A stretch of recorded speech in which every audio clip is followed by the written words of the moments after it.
We are gathered today not merely to listen, but to remember, not just to understand, but to awaken, to open the inner eye, the heart's mirror, and gaze into the divine reflection that is existence itself. For we are not separate from what we seek. We are the question and the answer, the veil and the unveiling. Today, we will walk together through the garden of the Sheikh, Al-Akbar, the great master, Ibn Arabi, to uncover the divine secrets that breathe through existence and the soul. His words are not just ancient, they are eternal. They do not belong to the past, they bloom in the now. Let us begin. There is only one. This is the first truth, the final truth, and the truth in between. The universe, with all its complexity and wonder, stars burning in cold silence, rivers winding through earth, the whisper of thought in your mind. The rise and fall of your breath is not a collection of separate things. It is one reality, endlessly expressing itself in 1,000 forms, like a single flame casting countless shadows on the wall. The world is not many. It is one dressed in diversity. This is not metaphor, nor the language of poetry alone. It is the deepest kind of seeing. To awaken is to realize that what appears to be other has never been apart from you, just as the wave has never been apart from the sea. Your body, your soul, your joy, your sorrow, all are waves upon the ocean of being. The ocean moves and the waves rise.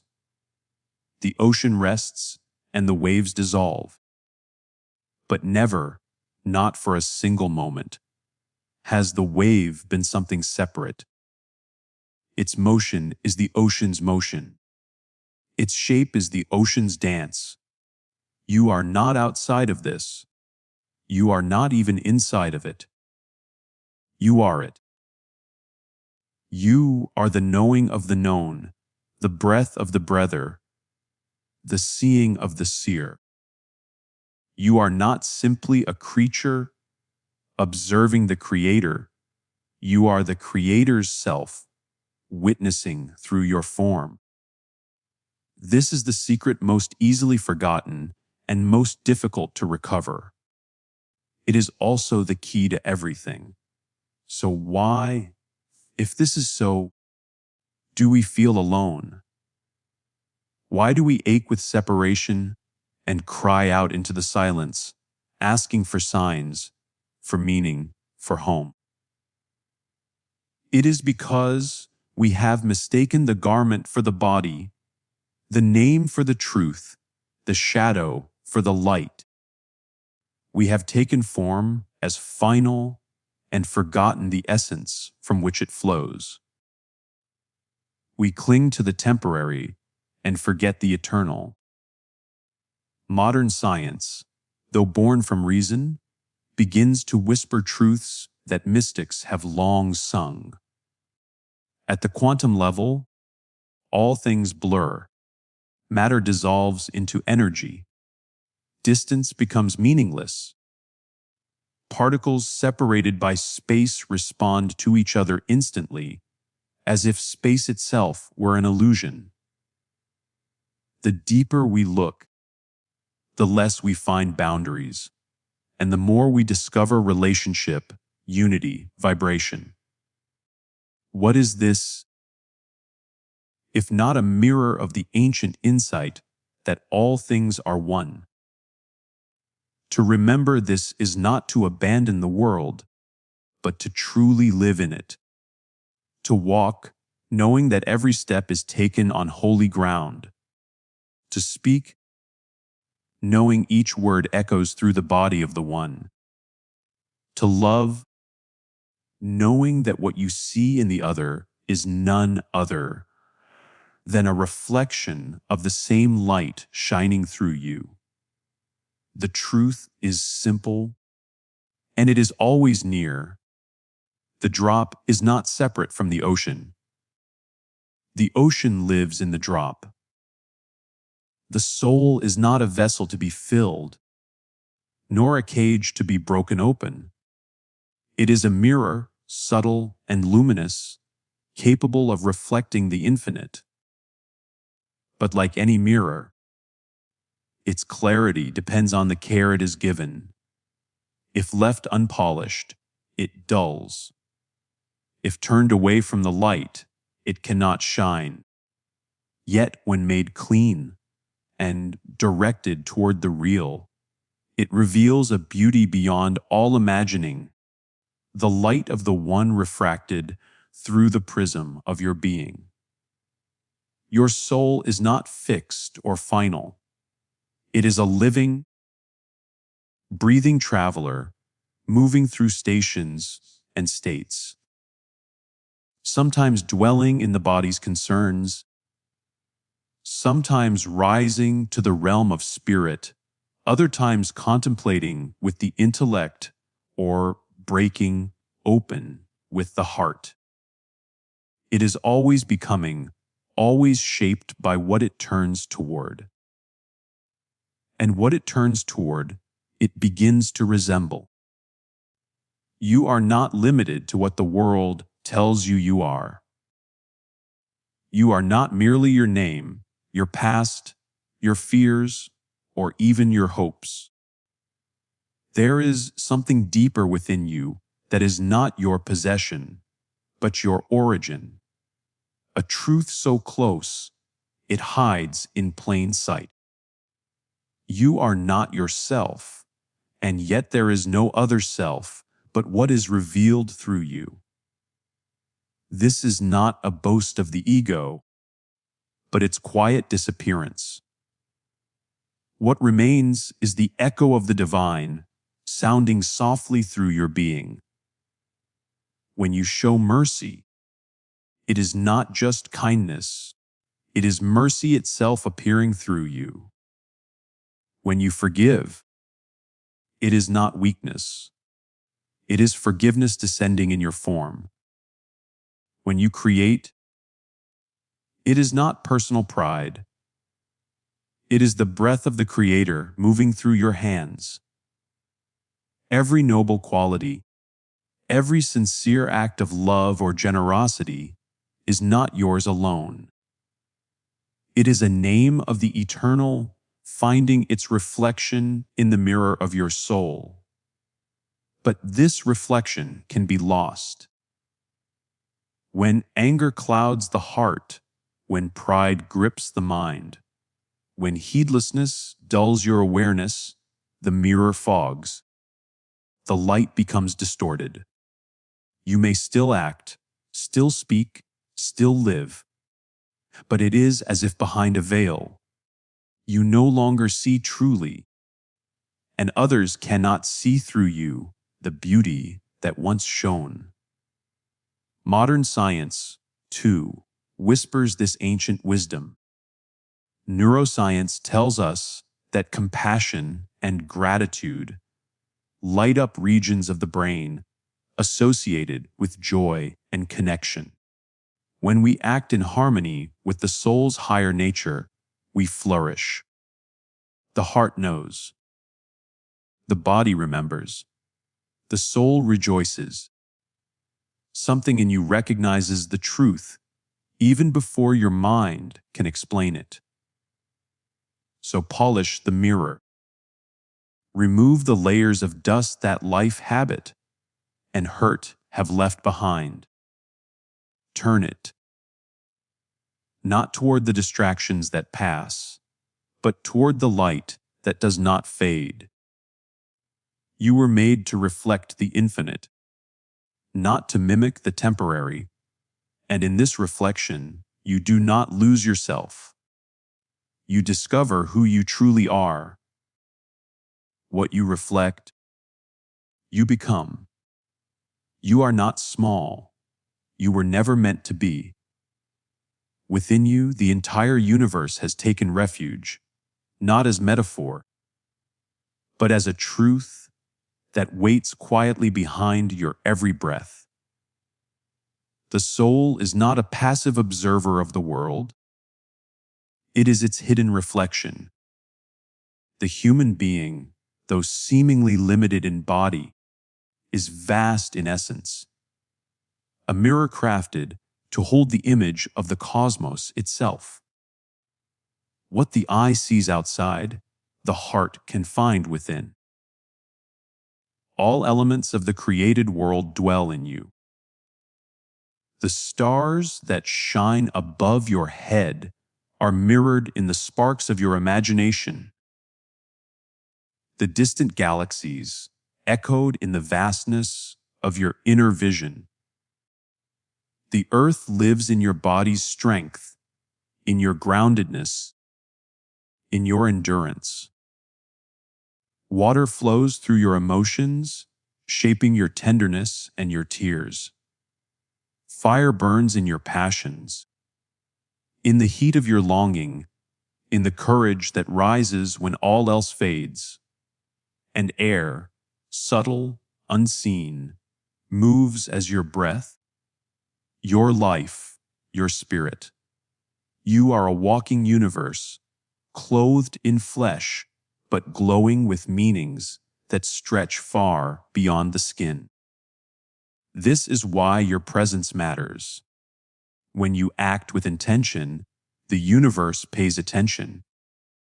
When you love, it is not a small event, it is a sacred alignment. When you wrong someone, it is not isolated harm, it reverberates across the unseen. You are not a random accident, not a guest in this world, but a key. If only you would learn to turn inward and unlock what waits in silence. The perfected soul is not some distant figure shrouded in mystery, living in isolation on mountaintops or hidden in the folds of ancient texts. The perfected soul could be you. It could be the stranger on the train. It could be the woman struggling to forgive, or the man learning to pray after years of silence. It is not perfection in the outer sense, but the realization of the inner harmony that has always been present, waiting for the dust to settle. There was once a young man who had lost his way. Religion, to him, felt hollow, just rules without meaning, rituals without heart. He drifted, disconnected from purpose. But one day, he came across a single line. You are not a drop in the ocean. You are the ocean in a drop. Something awakened. He began to sit in silence. He prayed, not to impress, but to remember. He spoke kindly. He listened more. His life didn't become extraordinary in the eyes of the world, but something subtle shifted. He became real. He became more himself. That is the path. Not escape, but embodiment. Not fleeing the world, but entering it more fully, aware, awake, aligned. The universe is not far. It does not live in the sky alone. It lives in your hands, your thoughts, your choices. And when you live from that awareness, you become a window through which the infinite world looks back at itself and smiles. Before anything was formed, before the first light shone or the first word was spoken, there was love.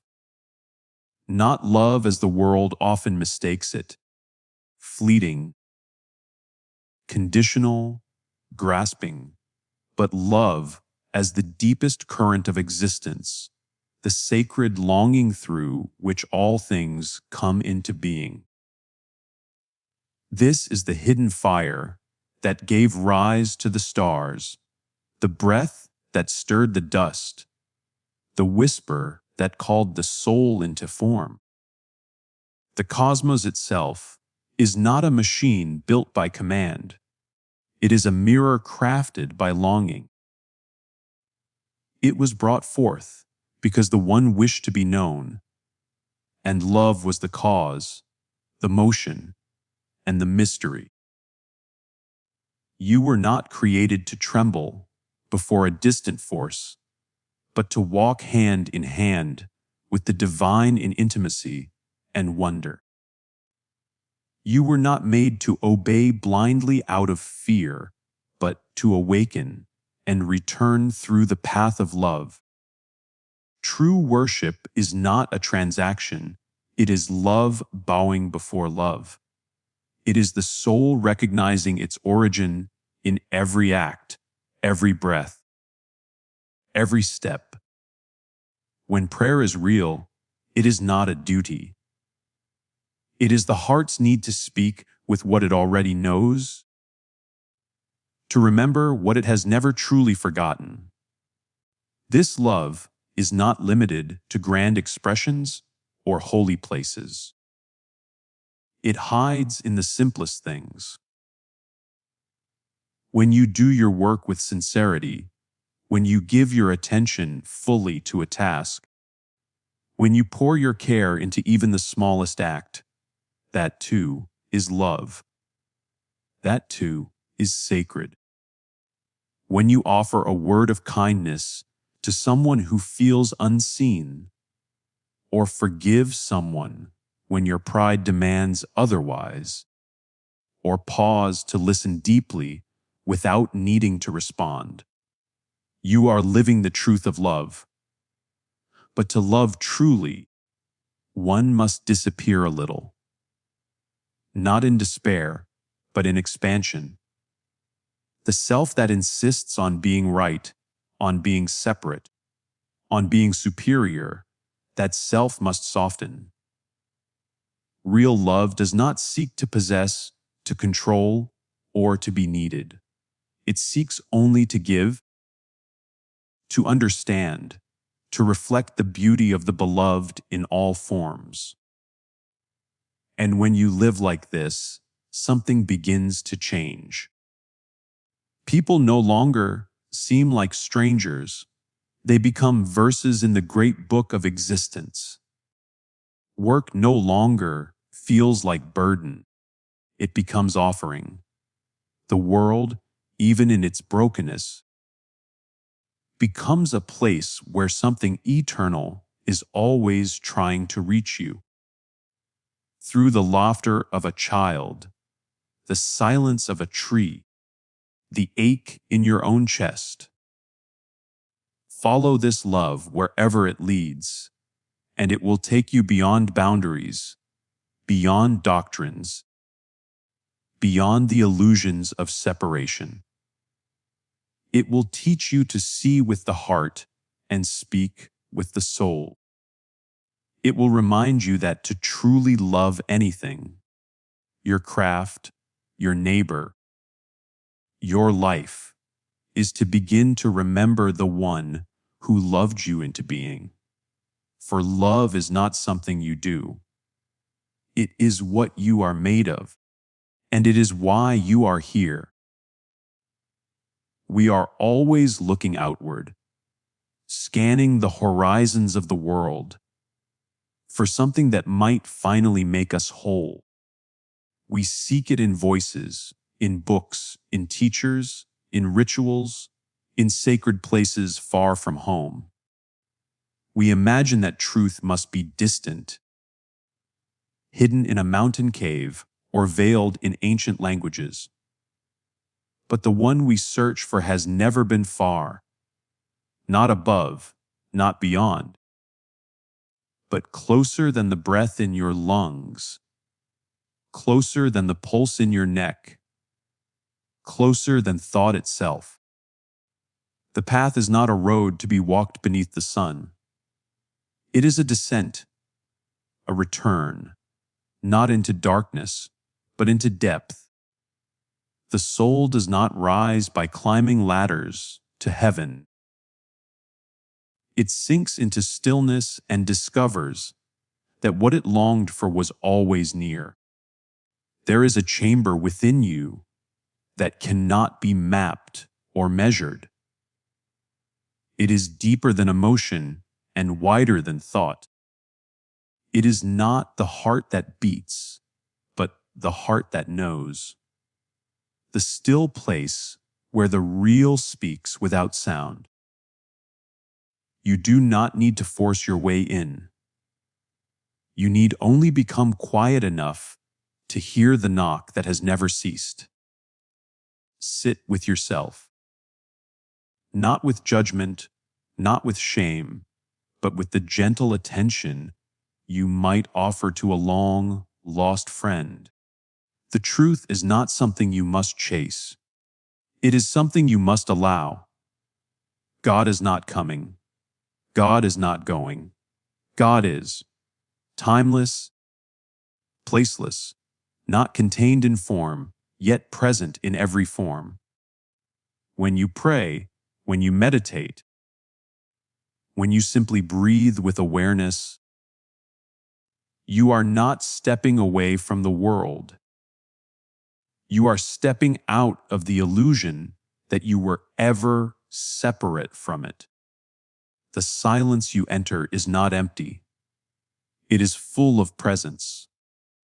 Stillness is not withdrawal. It is the ground of real encounter. To seek inwardly does not mean we abandon life. On the contrary, we begin to see it more clearly.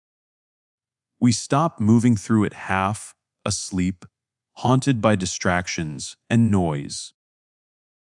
We learn to recognize the sacred woven through the ordinary, the sacred in a smile, in a question, in a pause. The one who truly turns inward does not grow cold or distant.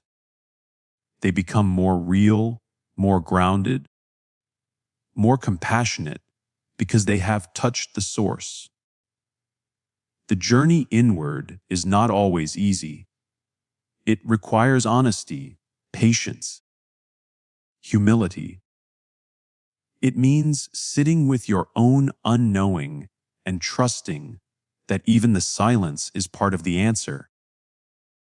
But every time you return to that center, you begin to live differently. You begin to see the world, not as something happening to you, but as something happening through you, with you, within you.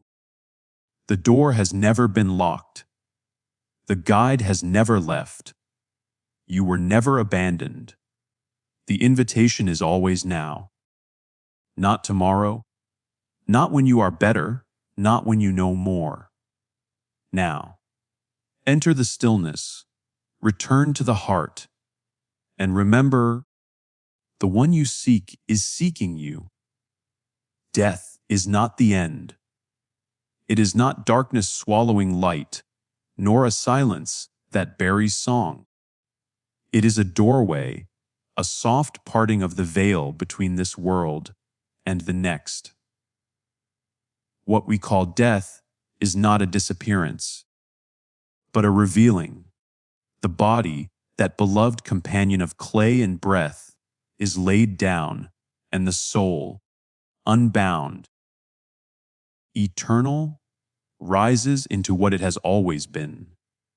We mourn because we see absence, but from the other side, what unfolds is presence beyond form, clarity beyond thought, and life beyond what we have yet imagined.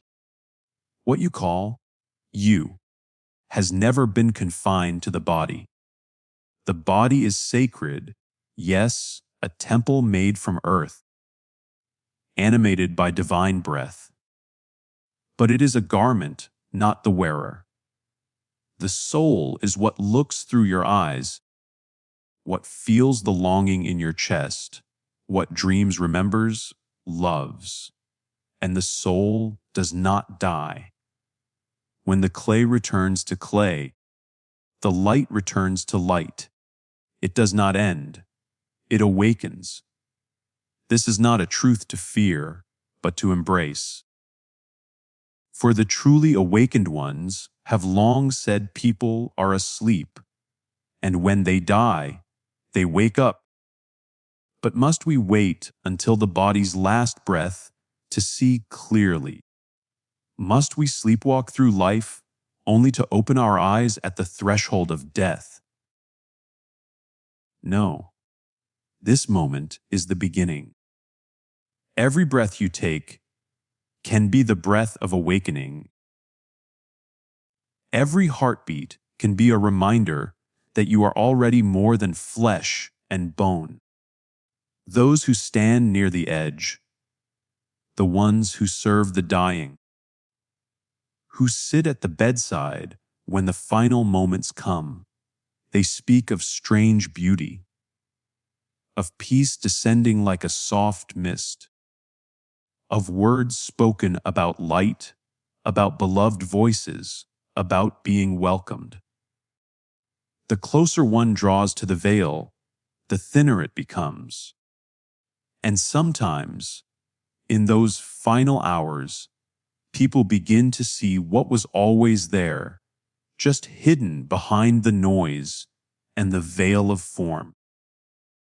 But the great secret is this: you do not need to die to begin to see. You only need to live, fully, consciously, lovingly. When you are present, the veil thins.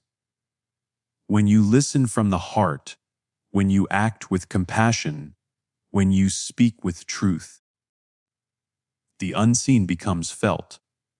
You begin to realize that the eternal has been moving through your life all along, in the smallest of moments.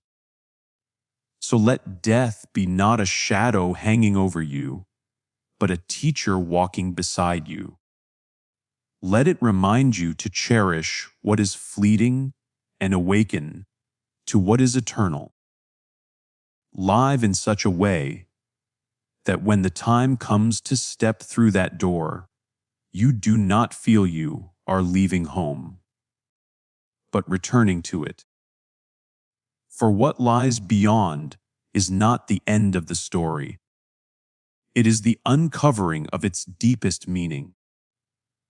And the invitation to begin waking begins now.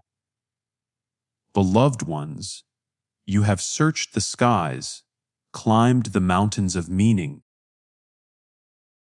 wandered through the forest of words, and still the question echoes in the chambers of your soul. Where is the truth? Where is the real? And yet, all the while, it has whispered from the depths of your being, closer than your breath, more intimate than your name. The treasure you seek is not hidden in distant lands, nor locked away in sacred books or ancient stones. The great secret, the most radiant, the most terrifying, the most liberating, is this: you are the secret you seek. This is not a riddle. It is a remembering. The light you look for in others already glows within you, waiting to be seen. The path you trace through philosophy, religion, and science circles back to the place it began, the still point within your heart.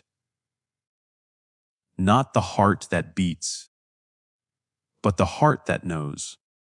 This heart is the mirror of the real, and when polished by presence, by sincerity, by love, it reveals. Do not mistake this for pride. It is not ego to know your origin. It is not arrogance to recognize the sacred in yourself. In truth, it is the end of pride, the crumbling of the illusion of separateness. For when you see the divine in yourself, you see it in all beings. You cannot harm what you recognize as part of your own soul. You cannot turn away from what you know to be God in another form. The path of knowledge begins with wonder, with the wide eyes of a child gazing at stars. But it does not end in answers. It moves towards surrender, a loosening of the grip, a softening into trust. Wisdom is not found in control, but in yielding to what has always been. And then comes love. Not the love that clings, but the love that liberates. The love that sees the face of the beloved in every face. The love that dares to look in the mirror and not look away. So I say to you, look again. Look at the sunrise as if it were your first. Listen to the wind as if it carried a message just for you. Feel your own breath, your own heartbeat. These are verses from the great book. These are signs of the nearness of what you thought was far. See the sacred in the mundane. Seek silence in the noise. Reflect. Return. Remember, you are not just a drop in the ocean. You are the ocean remembering itself in the form of a drop. Let your soul become a heart wide enough to hold all forms. Let your being sing the song the stars have sung since before time. Let yourself awaken, not just once, but again and again, until waking becomes your way of being. Peace upon you, O travelers of the soul. Now walk the path, not to somewhere else, but home.